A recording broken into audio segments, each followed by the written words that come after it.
L'idea viene da lontano perché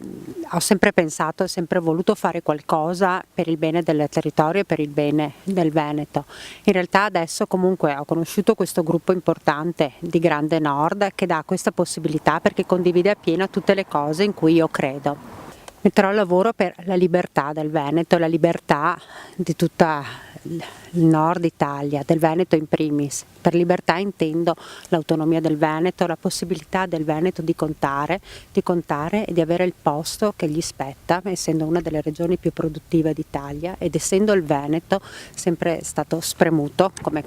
parla il nostro volantino, spremuto come un limone, e per questo noi di Grande Nord abbiamo scelto di non allearci in nessun modo con chi spreme il Veneto e nemmeno chiedere i voti alle persone che spremono il Veneto.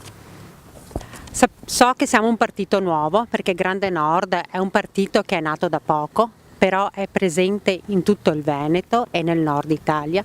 Io invito realmente l'Alta Marca trevigiana a votare Grande Nord perché è l'unico partito che difenderà gli interessi del nord, l'unico partito che correrà da solo e che cercherà in tutti i modi di difendere questa terra e di essere unito e coeso a chiedere solamente le istanze che difendono noi, senza essere svenduto con nessun altro partito o con nessun'altra formazione politica che si è alleata solamente per riuscire a sedersi a Roma. Infatti il nostro base, il nostro principio, l'unico nostro punto